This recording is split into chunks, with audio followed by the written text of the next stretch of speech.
Assalamualaikum warahmatullahi wabarakatuh. Alhamdulillah. Assalamualaikum. Kembali lagi kita bersama di 30 cerita patah hati. Nah, dan ini patah banget ini yang ini. patah banget ya. Dan yang patah hati bukan sembarang orang ini. Nah, kisah yang menolak ini sangat-sangat keren, Sat. Dan yang ditolak lebih maksud gitu deh. Iya, betul. Kisah ini adalah tentang Ummu Hani, penolak lamaran 2 kali. Nah, kalau boleh tahu siapa nih, Tat, yang ditolak ini? Sosok yang sangat luar biasa. Kalau mungkin wanita lain tidak akan ada kepikiran menolak, karena ini adalah Rasulullah Sallallahu Alaihi Wasallam. Allahu Akbar, yang ditolak Rasulullah, guys. Jadi ini gimana, Sat, ceritanya, Tat? Ummu Hani ini nama aslinya Fakhitah binti Abi Thalib, putri dari pamannya Rasulullah. Dia adalah kakak dari Sayyidina Ja'far dan Sayyidina Ali bin Abi Thalib. Sepupu ya, Tat? Jadi sepupu dengan Nabi SAW, selisih usianya 5 tahun lebih muda dari Rasulullah. Rasulullah lahir tahun 571 Masehi, dia lahir tahun 576. Ini perkiraannya begitu. Dan Fakhitah ini seorang perempuan yang tumbuh di keluarga mulia, dididik dengan adab dan budi pekerti yang mulia, dan di antara kedua remaja, kebetulan kan Rasulullah dibesarkan Abu Thalib sejak usia 8 tahun ketika ditinggal wafat oleh kakeknya ya. Dan mereka kan bergaul dalam satu rumah. Oh iya Ya, ya. kalau orang Jawa bilang witeng tresno jelana saka kulino pasti juga terjadi gitu ya. Mereka saling bersimpati, saling menyayangi sebagai kerabat, dan juga tentu sebagai laki-laki dan perempuan saling mencintai. Sehingga pada suatu hari Muhammad SAW belum diangkat menjadi nabi saat itu, di usia kira-kira 25 tahun kurang, itu melamar Fakhitah ini kepada Abu Thalib. Ternyata Abu Thalib menolak lamaran itu, dan Fakhitah dikatakan sudah dilamar oleh seorang dari klan Bani Mahzum, namanya Hubairah bin Abi Wahab. Nah, apa alasan Abu Thalib kenapa memenangkan lamaran dari Bani Mahzum dibanding lamaran keponakan yang sudah dia anggap seperti anak sendiri ini? Rasulullah mempertanyakan. Dia mengatakan, engkau menangkan pemuda dari Bani Mahzum itu dibanding diriku, wahai paman, gitu ya. Maka Abu Thalib mengatakan, wahai Muhammad, ketahuilah sesungguhnya Bani Mahzum baru saja menikahkan salah satu di antara putri mereka dengan lelaki dari kalangan Bani Hashim, dari kalangan kita. Menjadi tradisi adat kita, sesudah yang seperti itu, kalau mereka melamar putri-putri kita, kita menerima. Oh, balas budi ya, Tat? Jadi kayak kalau kau baru saja menikahi putri dari kalangan kami, kalau kami sudah itu melamar putri kalian, nggak pantas kalau ditolak. Oke. Jadi itu nggak patut secara adat, secara tradisi untuk ditolak. Sehingga dalam hal ini Fakhitah dan Muhammad SAW itu terpisah karena adat. Terpisah karena sebuah aturan adat yang dihormati oleh Abu Thalib. Dia tidak berdaya.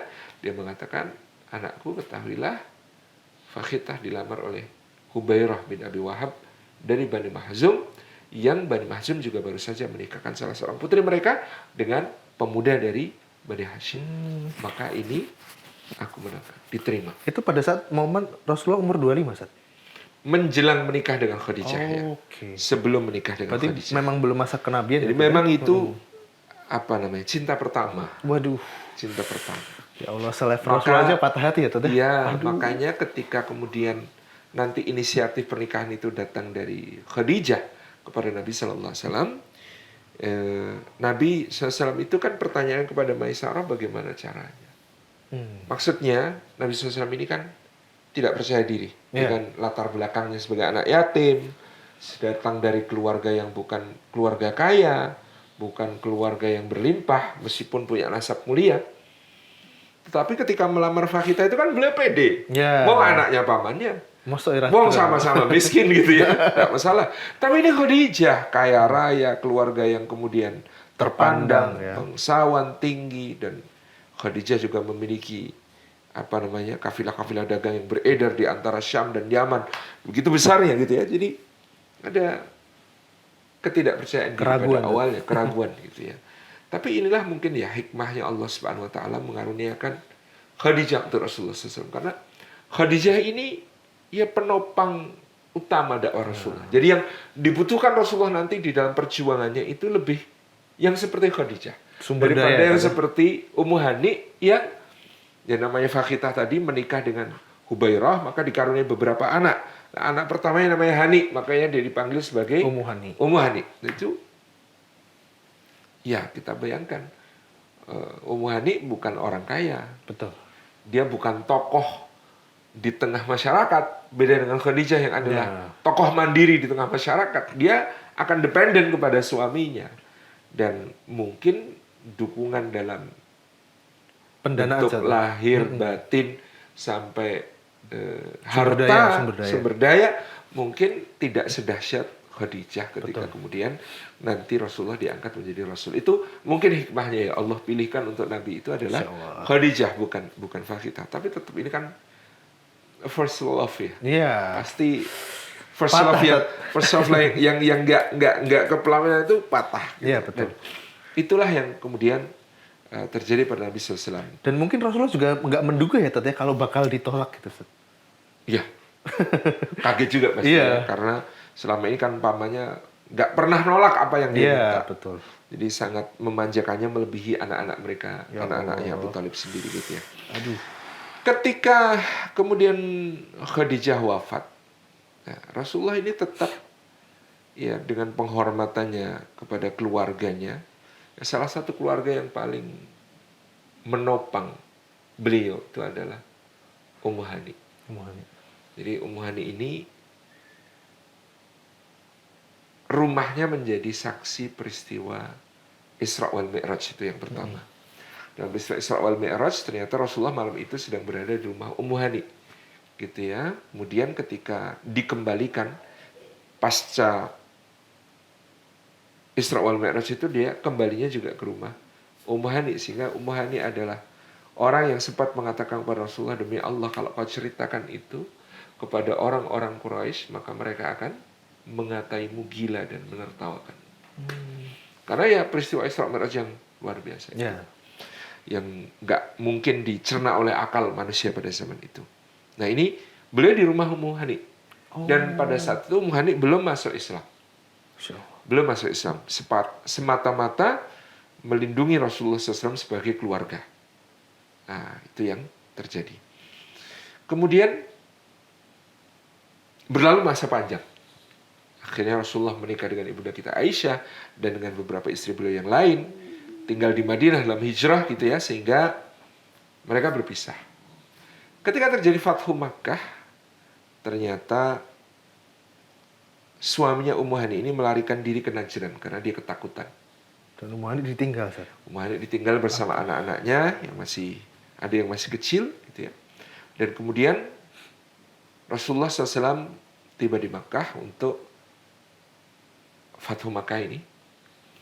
Ternyata beliau melaksanakan sholat 8 rakaat di rumah Ummu Hani. Ini yang menjadi dalil tentang sholat malam, duha. Oh, duha ya, Tat? Karena pagi hari. Oh, pagi. Dan diriwayatkan oleh Abdurrahman bin Abi Layla, tidak ada yang meriwayatkan kepadaku tentang sholat duha Rasulullah SAW kecuali Ummu Hani. Oh, okay. Meskipun ada juga ulama yang mengatakan sebenarnya itu bukan sholat duha, itu sholat syukur Rasulullah atas Fathu Makkah. Masya Allah. Tapi whatever itu dilaksanakan di waktu duha, di rumahnya Ummu Hani. Lalu diceritakan pada suatu hari kata Ummu Hani, Aku kembali ke rumahku, Rasulullah ternyata sedang mandi dengan diselubungi kain oleh Fatimah putri beliau. Maka aku datang untuk menyampaikan kepada beliau, wahai Rasulullah, aku memohonkan perlindungan. Untuk siapa wahai Ummu Hani? Untuk seorang kerabatku, namanya Ibnu Hubairah. Maka Nabi SAW mengatakan, kami melindungi siapapun yang engkau lindungi, wahai Ummu Hani. Ini penghormatannya Rasulullah kepada Ummu Hani. Ketika berita tentang suaminya sudah jelas tidak mungkin kembali, maka Rasulullah pun melamar lagi Ummu Hani untuk kedua kalinya. Ya Allah. Apakah berkenan Ummu Hani untuk menjadi istri beliau? Ummu Hani menjawab, dalam banget jawabannya. Kata Ummu Hani, dulu ketika belum turun wahyu, engkau mencintaiku dan aku pun mencintaimu. Tetapi aku dinikahkan dengan seorang dari kabilah lain sesuai dengan tradisi yang ada di kalangan kita. Adapun saat ini engkau melamarku lagi, sesungguhnya aku memiliki hal yang mengganjal, yaitu anak-anakku. Anaknya banyak ya, Ustaz ya?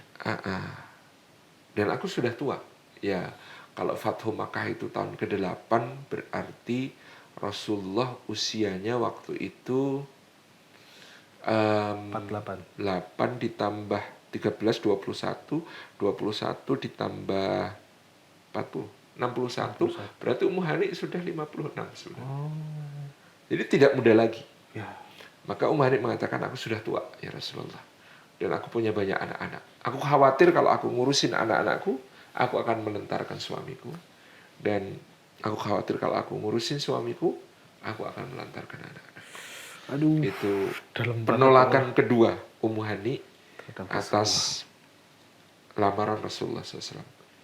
Dan kisah ini tetap menjadi salah satu khasanah ya dalam sirah kaum muslimin, bagaimana kemudian dari semua wanita yang merasa pasti sangat beruntung sekali kalau sampai Rasulullah SAW melamarnya, Ya Allah. ada seorang wanita yang mulia, tidak kalah mulia, tetapi ternyata takdir menjadikannya harus 2 kali menolak lamaran Rasulullah. Sakit banget guys, ya Allah.